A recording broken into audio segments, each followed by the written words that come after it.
Okay, ladies and gentlemen, welcome to Turn Dog Talks 2. I'm delighted to be joined today by Luke Hodson, who is the guy behind awesome merchandise, which, as you can see, is very awesome, as demonstrated by this t-shirt. So, Luke, thank you very much for inviting me into your world, and yeah, it's a pleasure to have you on board. Thank you for having me. Yeah, it's No nice to worries. have you here. Excellent. Well, before we get going into the interview, which is around mistakes and how Luke's overcome them for the book, The Successful Mistake, first, just tell us a little bit about yourself and what it is that you do here at Hodson.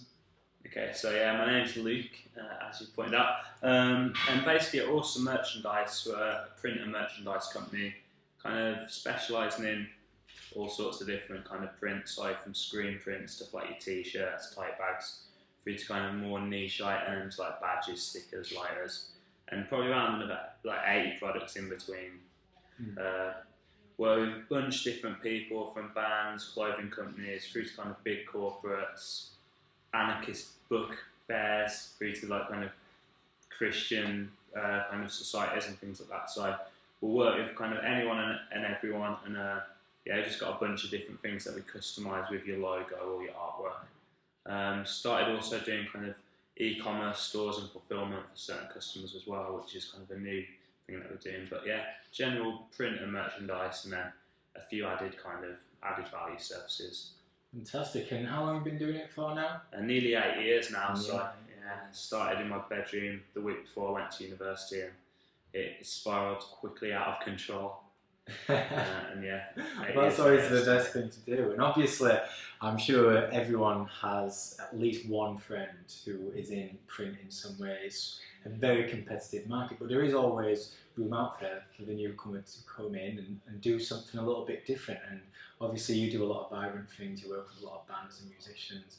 So I suppose that's kind of like your area. You do it, a bit funner than everyone else. And with a name like Awesome Merchandise, it certainly helps. Yeah, we try and keep it fun, and yeah, I mean that's where we started really, music industry, doing things for bands, and then kind of quickly kind of extended to artists and kind of creatives and stuff. But yeah, we're not selective in who we work with, but we like kind of trying to keep it fun, working with interesting people, and we're quite lucky that the kind of range of people that we get to work with makes it interesting in itself. So doing stuff for big corporates can be interesting as well, as because it's not all one kind of customer and one kind of work that we're doing. So yeah, it's rad, man. I really like it. Nice. Well, it's obviously thriving now, and I was amazed when I came at the size of the operation. I was expecting something more quaint, and it is. It's big, it's grand, it's growing, but it wasn't always like that. So please tell us the tale about the mistake. You want to focus on how it went down, and just the nuts and bolts of it.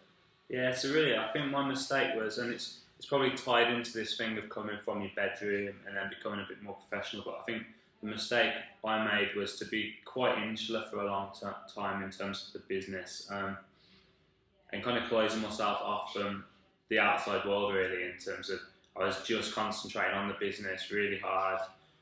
I was trying to be kind of have this outward appearance of being super professional to people, so kind of hiding the fact that we were kind of a young, vibrant business, to try and look a little bit maybe more corporate and kind of sensible, which is kind of important as well to some degree. But yeah, it kind of became a little bit stifling, to be honest, and it wasn't that enjoyable after kind of 3 or 4 years of working for myself. As work had become a burden and I wasn't enjoying it so much, and I think it was to do with kind of like closing ourselves off, and trying to almost be something that we weren't in terms of this corporate looking kind of business almost. So yeah, I think that was a kind of mistake, if that makes sense. Yeah, so is it a case of you were trying to conform what you expected people saw from you, and you trying to be something that you weren't, rather than just be sort of yourself and go out there and do what you do? Yeah, I think so. I think we were trying to be, we were trying to appear to be super professional big business online, which it totally worked for us up to a certain point, and it was important. When I was in my bedroom, it was important that we looked professional. Yeah. But we weren't making it fun for ourselves so much. We weren't, we were just kind of stuck in the bedroom or the business premises, kind of making things. We weren't getting out and talking to people, and we were almost scared. You know, I was really young. I was kind of 19 when I started, and I was kind of young about going out and meeting people or talking to them about our business. So we had this kind of thing that we built up online, through the website, to appear professional to people, which, like I say, I think was really important. But yeah, it was it got a bit boring as well. Okay. You know, I don't know if that makes sense. Hopefully it does. But no, it does. It does. And I think this is something that many people go through, because it's especially true now. Everyone seems to start out in their bedroom. You know, you always are cautious about the money that you spend, who you get involved into the business. You know, when do you get that first employee, and who do you bring on board? And these are scary times in the beginning, especially if you're doing it when you're 18, 19 years old, which many people are doing.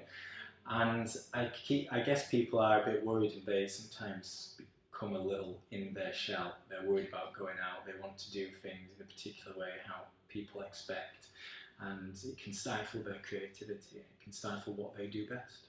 Yeah, for sure. I mean, I think, you know, it is important that you are professional and that you kind of keep promises. And when people ring you up or email you, and you know they're wanting to give you their money, that, you know, you treat that with respect, and you offer a service and a product that, even if you are in your bedroom, that, you know, it's kind of almost comparable, or as close to being comparable to like a big business down the road as possible.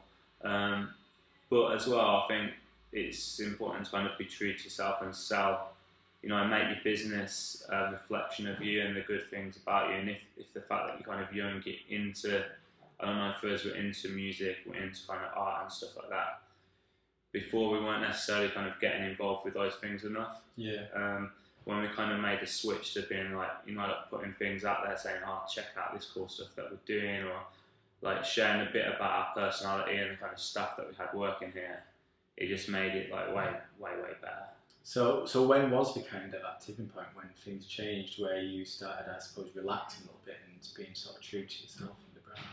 It's probably maybe like 3 years ago, 2 or 3 years ago, where we truly kind of, you know, we truly kind of said, as a company, as a business, we're going to start selling ourselves as a young and vibrant business. We're going to kind of give people an insight to what's going on behind the scenes. Kind of, we're going to let people know what we're into and things like that, and kind of sell ourselves as an alternative source of like printing and merchandise. We're not kind of necessarily like a lot of old boy kind of printers. You know, like we're into kind of getting crazy designs like this through and putting them onto badges or t-shirts and stuff like that. So it was kind of, I went to South by actually, South by Southwest, and it was kind of like, actually the world is full of like the people that are into loads of cool and different stuff, and kind of using Twitter and Facebook and stuff, you can kind of really connect to people, and you can kind of share stuff. You know, you can share things in a way other than on your website homepage. You can use kind of social and stuff to share your kind of personality and interesting things that are going on in your kind of world with people. And it doesn't necessarily mean that you're kind of being unprofessional, because you're doing it, you got that kind of appropriate platform to do that on. Yeah. What was the kind of feedback from that? Did you see, you know, a lot of good things come from it, people reacting in positive ways? It's been amazing. Like, I mean, in terms of, we were doing social and stuff before that, but we kind of decided let's just kind of go like full throttle with it, and like just start talking to people like loads. Let's like start showcasing some of the rad stuff that we make. Let's kind of like get, you know, loads of people here young looking like tattoos and stuff like that, where usually people won't want to kind of necessarily showcase them as part of your business, but started doing like kind of behind the scenes things for the staff, like kind of doing like showcases of different customers and stuff, and just had a really good response. And then just tying that into kind of just giving a load of stuff away for free all the time, doing competitions, just trying to engage people. And yeah, it's been a breath of fresh air, to be honest, because, you know, I think people have been digging it, and it just makes life interesting, rather than just kind of being a conveyor belt of product going in and out of the factory. It's like we're actually kind of connecting with people, talking to them, getting an insight into what they're doing with the stuff that we're making, getting feedback, like both positive and negative, which kind of helps us improve as a business as well. So sweet, sweet. So I guess, well, at least I'm assuming it's kind of given a bit of a lease of life for you too. For 5 years you were doing something you liked, but it started to grow a little bit stale. And then you started doing what you're doing now, and for the last 3 years it's kind of grown, and I'm guessing you're in a sort of really good place with it now. yeah, totally. I mean, it's just opened up as well. From me personally, I started like talking about what we do as a business and being kind of proud of it, because we've got this connection with people and we're kind of getting more positive feedback and we're kind of showcasing what we do.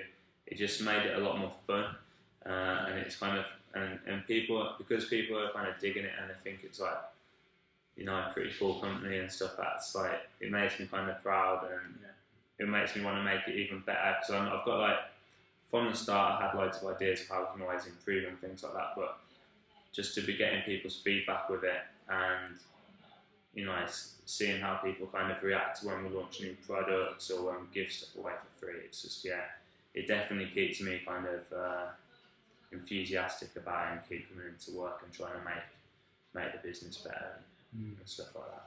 Well, I love it. I mean, I think, especially if you're going into an industry that is very competitive, it's always better to be yourself, be a little bit different, be quirky. Even if you're not going to be appealing to the absolute masses, it's better to stand out from the rest and, you know, really appeal to those that sort of want you, rather than just be there in the distance like so many printers are. Because I meet them on networking events, and quite often it is quite stuffy. So it is a breath of fresh air to come across someone who's doing it a little bit different to everyone else. So what would your advice be to someone who, I'm thinking especially those young people who are starting their bedroom, whether it's an online store, whether it's some kind of freelance work, and they're kind of thinking, should I conform, should I be myself? What's the balance between being professional and being true to who you are?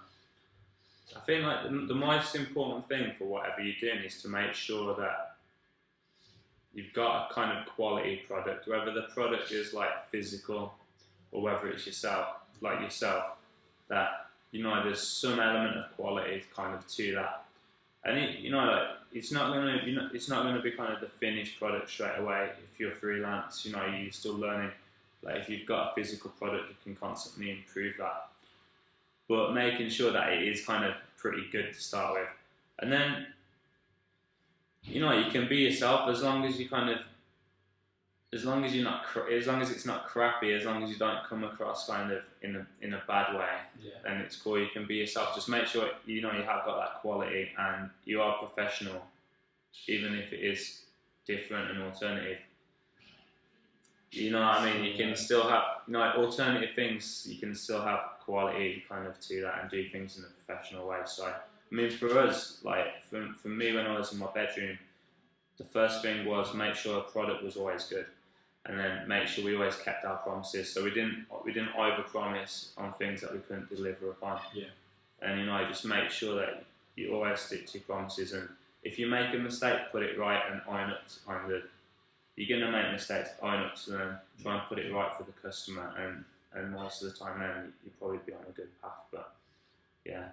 And I suppose you can still be respectful and quirky, and as long as, if you are a quirky individual and you stand out and you're quite vibrant, as long as you're still respectful and, you know, polite with certain things and react in the right manner, then you're always going to attract the right people. Yeah, that's right. I mean, obviously we're kind of probably what you class as maybe a slightly alternative business in terms of, in some respects, we do a lot of niche work with niche different sectors, but we're still professional, so we still do stuff for big corporates and things like that, and they still find us really easy to deal with, and they're not kind of switched off. So I think it's maybe about like find that balance as well, like being yourself, but don't be like exclusive, because you probably, well, I don't know, we couldn't afford to just say, oh, we're only going to print kind of t-shirts for punk bands. And there are people that do that from in a bedroom scale, but if you want to scale up, I think be yourselves, but kind of open it up to, don't be kind of closed off as well to other opportunities that might not fall within your kind of.